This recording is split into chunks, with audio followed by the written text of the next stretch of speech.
either public order or investigative tools as summary punishments, with really no oversight of the courts, because it's obviously, it's quite a, once you're in court and you've been charged with something, you've got a lawyer, and in a sense you're in a system, and it's more likely that you might, go on to higher appeals. But if you simply are one of hundreds of people who have had a flag confiscated, the police know it's not that likely you're going to get together a class action suit and sue them on that basis if none of you have actually ended up in a cell. And I think that even on just a bare numerical observation, the fact is that far more people will be arrested under this legislation than will ever be prosecuted. And that's just a truism across our law, that actually enforcement of laws, arrests and so on happen much, much more than prosecutions, and people are deferred from prosecutions, they get fiscal fines. So actually, in some ways, it's much more important to look at how these pieces of legislation which are enacted are enforced sort of on the ground, very, very literally in this case. And often, actually, we don't have very good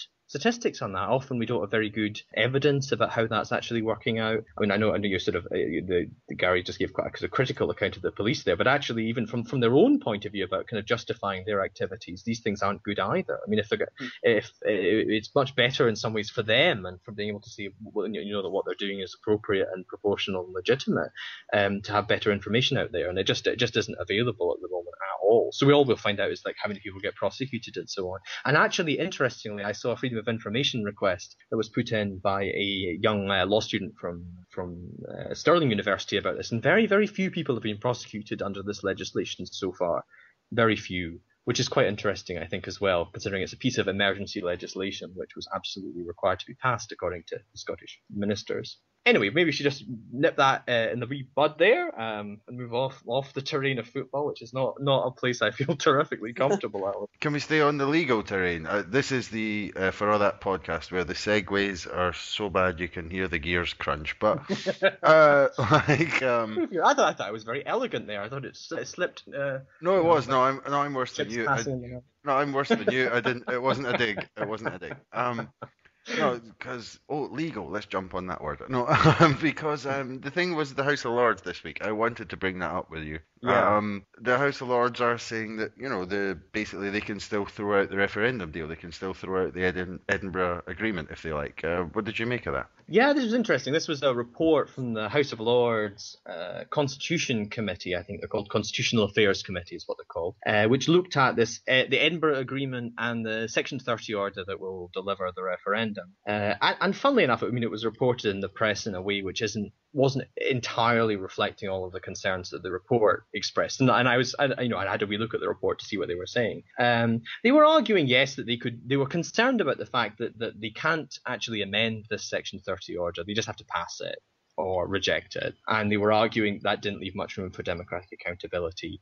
They were also concerned about a couple of things. One is the franchise, which isn't defined in this Section 30 order, so it'll be for Holyrood to decide what the franchise is. And they made a really good point about that, in fairness to their lordships. They said that it's really important, if we're going to extend the franchise to 16 and 17-year-olds, that we do it properly. We do it so that everybody who is of that age gets the entitlement to vote. On the legal challenge thing you're asking about Michael, there was a few... It's kind of tricky terrain. They were suggesting that the Edinburgh Agreement might be judicially reviewed if it was strayed from by the Scottish government on the grounds that it creates legitimate expectations which would have to be fulfilled. It's an argument. I mean, I know various different legal scholars disagree about how likely this would be to succeed, but I think it's a very, very distant prospect myself. I don't think it's a serious consideration. But ultimately, what they said amounted to this. Holyrood is not a sovereign parliament, therefore anything it does can probably be challenged and judicially reviewed within parameters. That's not a surprise. That's not a problem. I mean, if that was a problem, then we'd abolish Holyrood and go back to sovereign Westminster. So I don't think it was a serious legal challenge that they were raising. But they did raise some kind of reasonable points, I think, about which are important about the involvement of the Electoral Commission, about the fairness of the process, and about the seriousness with which the franchise extension is going to happen. And I think, the SNP wouldn't object to that as a responsible kind of government that want to deliver all of these kind of things. I don't know, Gary, I don't know if you saw that story. I did, but I have to be honest that I didn't entirely understand it, because the Section 30 procedure is what I remember was called back in the distant past when I was a staffer in the Scottish Parliament, a willfully obscurantist procedure.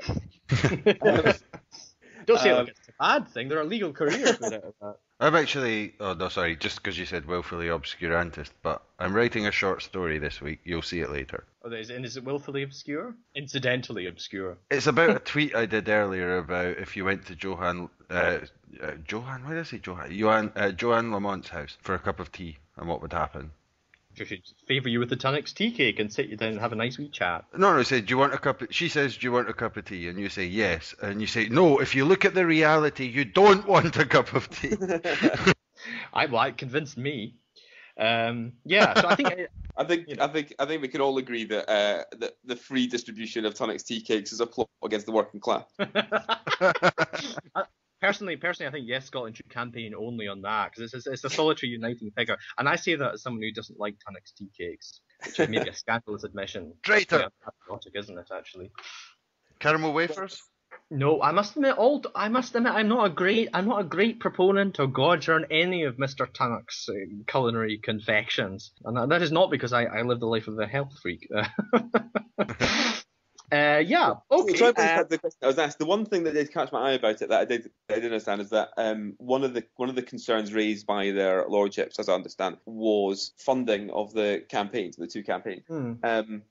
Wherein, first of all, the Scottish Government have proposed, and I think this is sensible, that the limits are on a campaign basis, but there are other voices that suggest that limits ought to be on a party basis, which of course would advantage the no campaign, because the no campaign has more parties in it, more set of parties. But secondly, the government proposal, the Scottish Government proposal for funding limits is considered by many to be quite abstemious. They're proposing £750,000, which is less in real terms, considerably less in real terms than was in the devolution referendum campaigns in 1997. And I am a little bit, we're aware, of course, how money can pervert politics. But on the other hand, I really do think if ever there's an argument for a really huge campaign that had space in it for extremely lengthy discussions and extremely high public penetration, this was it. Because it really isn't a simple question, and frankly, as someone who supports the Yes campaign, I think if we get down to the end of 2 years with it still being as simple as it currently is, with all of these concerns people might have remaining a complete pig in a poke without any serious discussion, then the Yes campaign has got no chance of winning that referendum. And it surprises me, therefore, that the Scottish Government don't see that what they need probably is to raise and spend very large amounts of money so that they can have an extremely detailed campaign.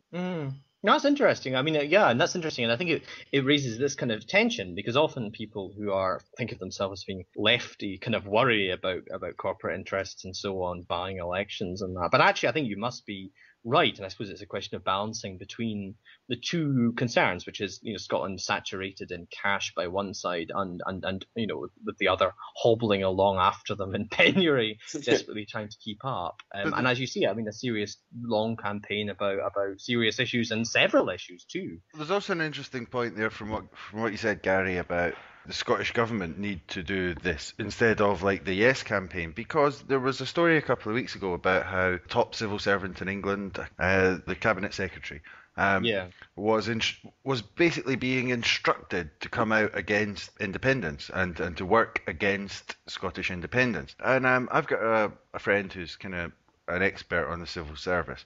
So I asked them, are they supposed to be impartial? And he said, well, not really. That impartiality is not the thing. Their job is to carry out government orders. So if the order is to, stop independence, then that's what they'll do. The strange thing is that they're supposed to be anonymous, but this guy's doing it in a kind of high profile sort of way. So I thought that was one kind of interesting thing, that like they're announcing, which goes against the rule of anonymity. They're announcing that he's been told to try and stop independence. But I also thought, like, as a corollary, if the Scottish Government or if the ASNP announced openly that they were instructing the Scottish Government to make the case for independence, can you imagine the media scrum that's coming from that? We don't have to. I mean, sorry, Gary. No, I think you're absolutely right. I think there's absolutely a media perception that for the Scottish Government as an institution, not just the political party at the top of it, but for the Scottish Government to campaign for independence would be unacceptable and corrupt in the extreme.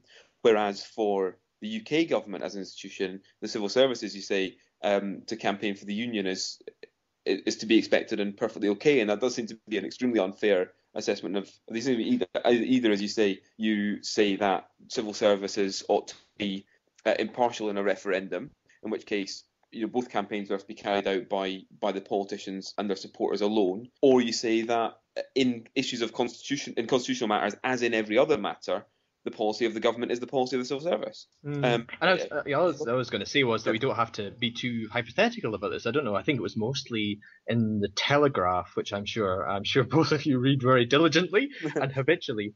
But we've had I think he's called Peter Howson, who's the most senior Scottish government civil service bod, and he was getting flack from a whole range of different people about pretty essentially this kind of thing, and we're going to see this. I mean, when let's talk about this independence white paper, which will apparently miraculously address all of the concerns that have been raised thus far, and we'll explore the issues in addition to this referendum Scotland bill that's going to go through Holyrood. Now, the people that are going to write much of that, I'm sure, do the research behind it, investigate the issues, they're going to be the civil service in Scotland. So it does actually sort of suggest a very odd and an odd thing which is likely to happen if as Michael is saying, the Westminster civil servants are being put to task to explore reasons why Scotland shouldn't be independent, and Scottish, or rather independent civil servants in Scotland are doing the opposite. It's a rather curious, I'm sure, institutional problem for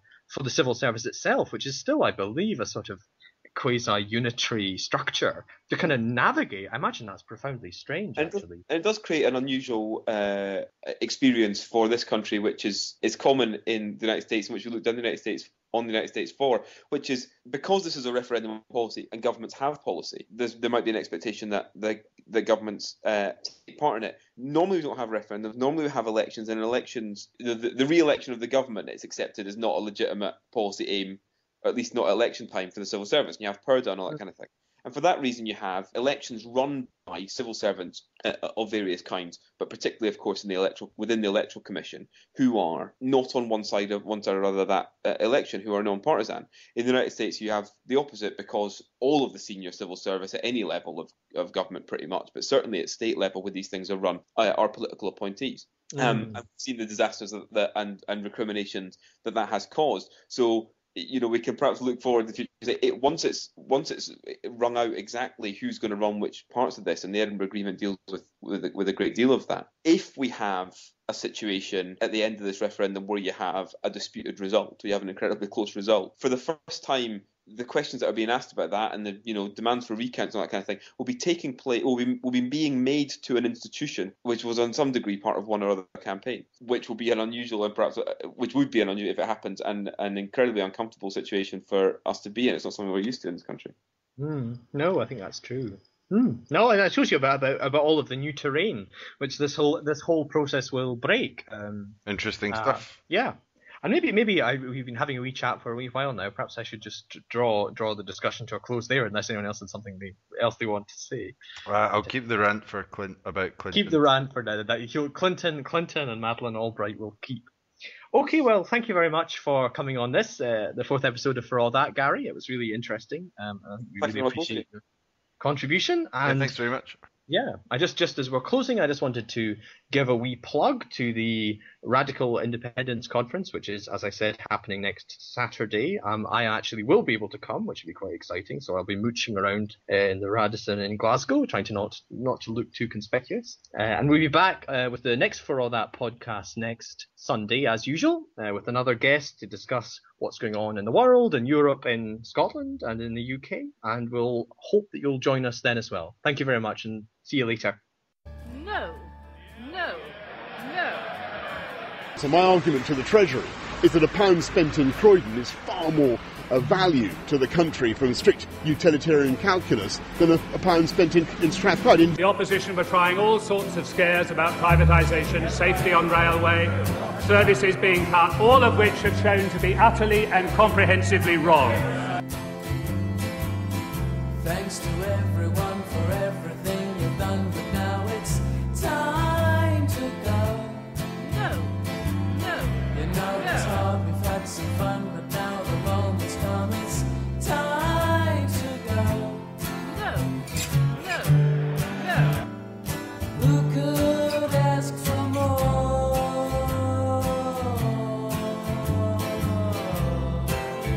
that Iraq has chemical and biological weapons, that Saddam has continued to produce them, that he has existing and active military